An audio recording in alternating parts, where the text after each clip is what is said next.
Ազատության հրապարակում կայացավ Հայաստան դաշինքի հանրահավաքը։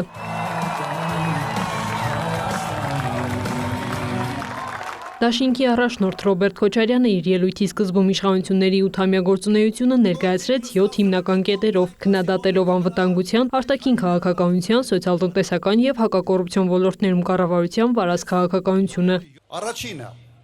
խաղաղության խոսելիս բերեցին պատերազմ։ Տվեցին 5000-ից ավելի զոհ, երկրորդը թշնամուն հանձնել են 200 քառակուսի կիլոմետրից ավելի տարածք, չհամարձակվեք ժողովրդի կորուստները, չհամարձակվեք տառապանքները քողարկել փառատոններով, փառատոների դեմ չեմ կողմեմ, բայց մեկը մեկի ծածկաթմբոց չպետք է լինի, պետք է ազնիվ լինենք մեր ժողովրդի առջև։ Խոսելով արտաքին քաղաքականության մասին Քոչարյանը նշեց, որ Հայաստանը կանգնած է տնտեսական եւ աշխարհաքաղաքական մարտահրավերների առջև։ Նա ընդգծեց, որ երկիրը պետք է պահպանի ռազմավարական հարաբերությունները Ռուսաստանի հետ։ Այսօր մեր տնտեսությունը էապես կախված է ԵԱՏՄ-ի տնտեսությունից։ Եվ այսօր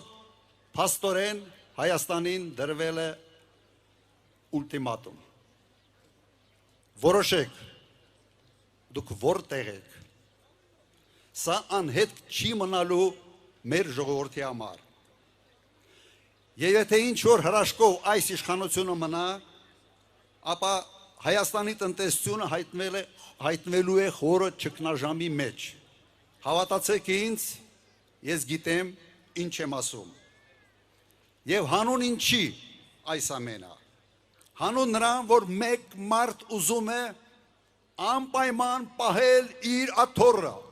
սոսնջել է իրեն այս աթոռի հետ։ Ըստ դաշինքի առաջնորդի մեր երկրին անհրաժեշտ են դաշնակցային հարաբերություններ եւ Ռուսաստանի, եւ Եվրոպայի, եւ Միացյալ Նահանգների հետ։ Ես անկեղծ չգիտեմ ինչու մեզ արհեստական սարքում են Ռուսաստանի թշնամի։ Մեզ տանում են Ուկրաինայի այդ ավերություններ բերող միայն ճանապարհը։ Մեզ դա պետք չի, ժողովուրդ ջան։ Պատգամավորի թեկնածու Արծվիկ Մինասյանի խոսքով դաշինքը նպատակ ունի աջակցել գյուղատնտեսությանը, բարելավել սոցիալական պայմանները եւ լուծումներ առաջարկել քաղաքացիների վարկային խնդիրների համար։ Մենք մաքրելու ենք բոլոր այն սև ցուցակները, որտեղ հայտնվել են մարդիկ ամենատարբեր վարկեր վերցնելով եւ տարբեր պատճառներով չկարողանալով դրանք մարել, այսօր զրկվել են նաեւ նվազագույն գումար ստանալու հնարավորությունից։ Հայաստան դաշինքը գալիս է, որպեսզի ազատագրի քրեակատարողական հիմնարկները։ Մենք իրականացնելու ենք լայնածավալ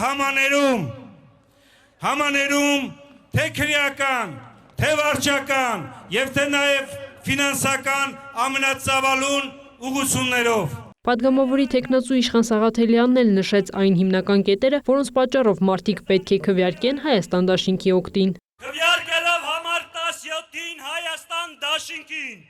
դու կանգնում ես եւ պաշտպանում ես քո երկրի տարածքային ամբողջականությունը եւ ինքնիշխանությունը։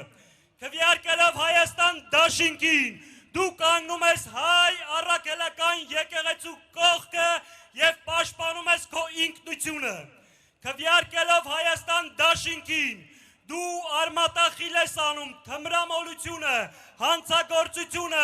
խաղամոլությունը եւ մերժում ես արատավոր բարկերը։ Ըստ իրազեկ քաղաքացիների միավորում հասարակական կազմակերպության հաշվարկի Հայաստան դաշինքի ազատության հրապարակում անցկացված հանրահավաքին մասնակցել է 5130 մարդ։ Հիշեցնենք, որ 2021 թվականի արտահերթ խորհրդարանական ընտրությունների ժամանակ Հայաստան դաշինքի նախընտրական ամփոփիչ հանրահավաքը անցկացվել էր Երևանի Հանրապետության հրապարակում, որին ըստ իրազեկ քաղաքացիների միավորման մասնակցել էր 30200 մարդ։ Իսկ Հայաստան դաշինքի մայիսի 31-ի հանրահավաքն ամփոփվեց քայլերթով Մաշտոցի պողոտայից մինչև Սայաթ Նովա փողոց։ Քրիստինե Թորոսյան, լուրեր։